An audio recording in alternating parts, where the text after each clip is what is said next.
Earlier we discussed uh, indifference curve, indifference map, and marginal rate of substitution. In this connection, we discussed the meaning of indifference curve.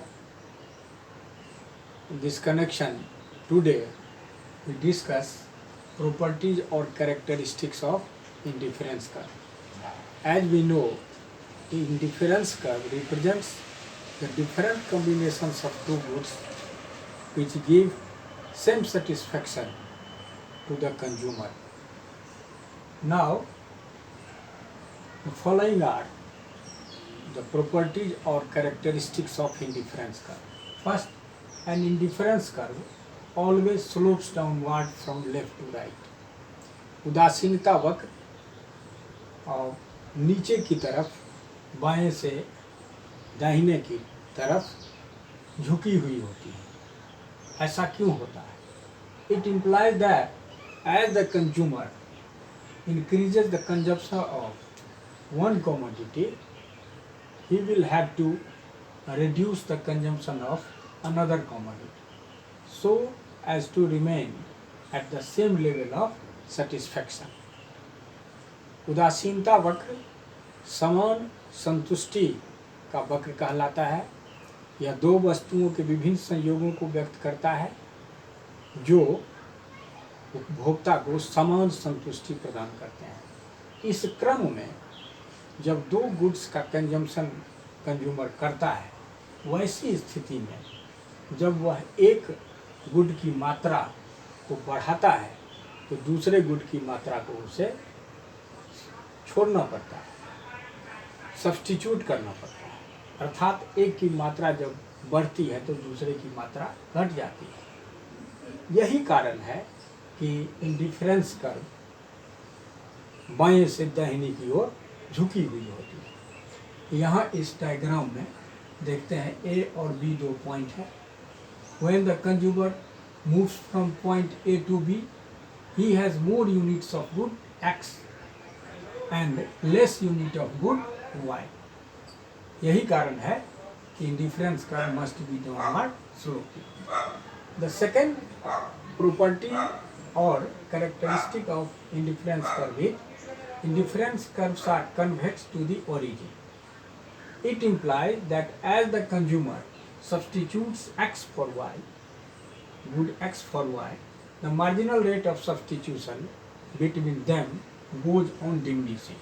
या इसको ऐसे कहें कि diminishing marginal rate of substitution is the cause of convexity of indifference curve. प्रतिस्थापन का जो नियम है वह गिरती हुई प्रतिस्थापन के दर के कारण तो मार्जिनल रेट ऑफ सब्स्टिट्यूशन है वह क्रमशः घटती चली जाती है। यही कारण है कि इंडिफरेंस कर्व का जो शेप होता है वो कन्वेक्स हो जाता है। तीसरा है इसका indifference curves do not cross और इंटरसेक्ट ईच अदर। यहाँ हम देखते हैं दो इंडिफरेंस कर्व हैं IC1 एंड IC2।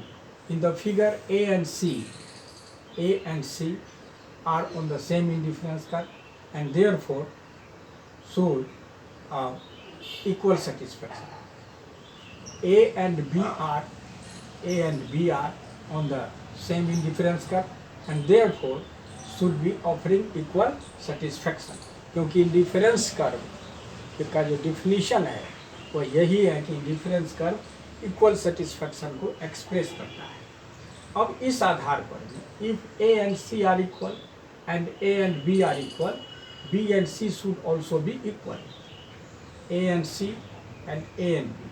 अब यहाँ हम देखते हैं कि B and C इक्वल नहीं है क्योंकि जो B पॉइंट है वो नीचे है और C पॉइंट अधिक है। ये अधिक सेटिस्फैक्शन को एक्सप्रेस करता है। यही कारण है कि दो indifference curves do not cross और इंटरसेक्ट ईच अदर। नेक्स्ट आता है higher indifference curve shows higher level of satisfaction. Indifference map के क्रम में हम इसको जान चुके हैं कि ये IC1 से IC2 अधिक सेटिस्फैक्शन देता है और IC2 से IC3 अधिक सेटिस्फैक्शन। और when two commodities are consumed, I see neither touches x axis nor y axis। जब दो गुड्स का कंजम्पशन होता है वैसी स्थिति में इंडिफरेंस कर्व न x एक्सिस को टच करता है न y एक्सिस को टच करता है। ऐसा इसलिए होता है, अगर टच करेगा, अगर दो गुड्स का कंजम्पशन कर रहा है तो टच हो ही नहीं सकता है, क्योंकि जहाँ टच करेगा वहाँ जीरो के बराबर सेटिस्फेक्शन को एक्सप्रेस करता है।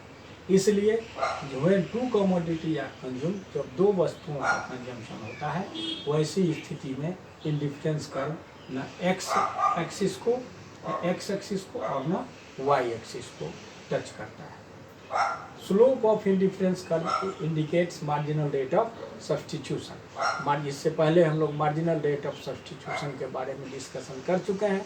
यह MRS marginal rate of substitution जो है वह स्लोप को एक्सप्रेस करता है। स्लोप जो है, स्लोप ऑफ इंडिफरेंस कर्व जो है वह एक्सप्रेस करता है मार्जिनल रेट ऑफ सब्स्टिट्यूशन का।